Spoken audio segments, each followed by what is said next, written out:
প্রিয় শিক্ষার্থী বন্ধুরা, আসসালামু আলাইকুম রাহমাতুল্লাহ। এনএসএন একাডেমির পক্ষ থেকে তোমাদেরকে জানাই অভিনন্দন। এখন আমরা দেখব তোমাদের বিজ্ঞান বইয়ের পৃষ্ঠা নং ৭৩ এর সমাধান।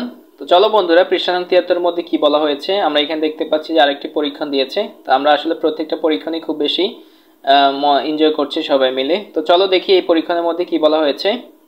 তো এখানে একদম শুরুতে বলা হয়েছে প্রয়োজনীয় সামগ্রী, আসলে কি কি জিনিস লাগবে এখানে। তো প্রথমত হচ্ছে যে টেস্ট টিউব লাগবে, একটি টেস্ট টিউব লাগবে। তারপর হচ্ছে যে কিছু ছোট ছোট মোমের টুকরা লাগবে।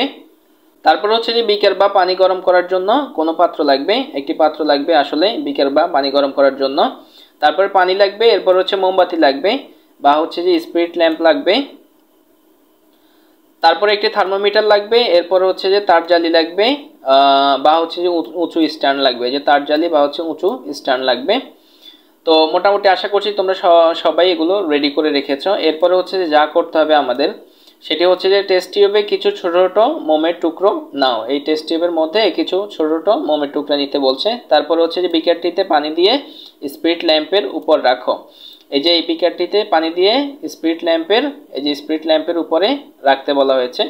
তারপর হচ্ছে যে চিত্রের মতো করে স্ট্যান্ডের সঙ্গে আটকিয়ে টেস্ট টিউব ও থার্মোমিটার বিকারের পানিতে ডুবাও। তারপরে হচ্ছে যে ঠিক সেইভাবে টেস্ট টিউব এবং হচ্ছে যে থার্মোমিটারকে বিকারের পানিতে আসলে ডুবাও এবং হচ্ছে যে যাতে এগুলো কোনোটাই বিকারের তলা স্পর্শ বা হচ্ছে যে গায়ে না লাগে, যেন বিকারের তলাটা যেন স্পর্শ না করে, যেন এটা হচ্ছে যে ঝুলন্ত অবস্থায় থাকে। সেই জন্য হচ্ছে যে এখানে আমাদেরকে এভাবে করতে হবে, হ্যাঙ্গিং অবস্থায় রাখতে হবে, ঝুলিয়ে রাখতে হবে।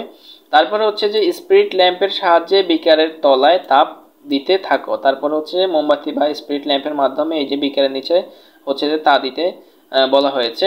এরপর হচ্ছে থার্মোমিটারের ও হচ্ছে টেস্ট টিউবে রাখা মোমের দিকে খেয়াল করো। থার্মোমিটারে কি তাপমাত্রা বাড়ছে, মোমের অবস্থা কি কোনো পরিবর্তন ঘটছে কিনা, এই থার্মোমিটারের মধ্যে কোনো তাপমাত্রা বাড়তেছে কিনা বা মোমগুলো কি গলে যাচ্ছে কিনা, এগুলো খেয়াল রাখতে বলা হয়েছে। মোম গলা শুরু হলে থার্মোমিটারের তাপমাত্রা পাঠ নাও। এই পাঠ হলো মোমের গণাঙ্ক।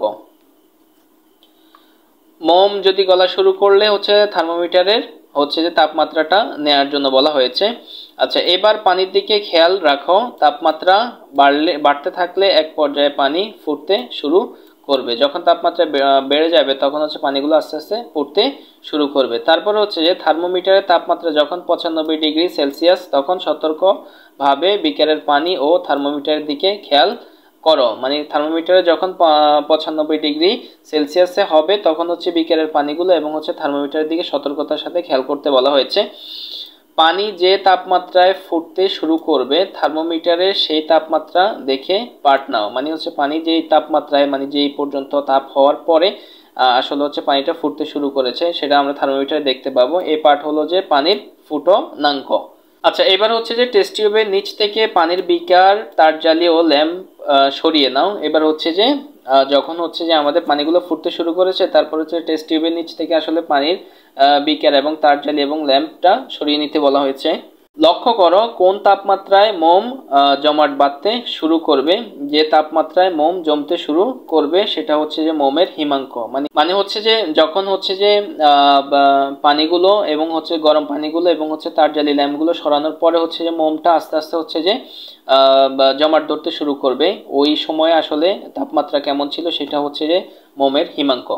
তো মোটামুটি আমাদেরকে হচ্ছে যে এখানে এই চকটি সমাধান করতে হবে। আর এটি হচ্ছে যে আমরা আমাদের আনসার সেকশনে খুবই সুন্দরভাবে তোমাদের জন্য সাজিয়ে রেখেছি, এখন তোমাদেরকে সেখানে নিয়ে যাবো। আর যাওয়ার আগে বলে নিচ্ছি, যদি আমাদের ক্লাসগুলো তোমাদের ভালো লাগে অবশ্যই প্লিজ সাবস্ক্রাইব করো আমাদের চ্যানেলে এবং হচ্ছে যে আমাদের ভিডিওগুলোতে লাইক দিয়ে আমাদেরকে সাপোর্ট করো। আর আমাদেরকে সাপোর্ট করার জন্য তোমাদেরকে অসংখ্য ধন্যবাদ।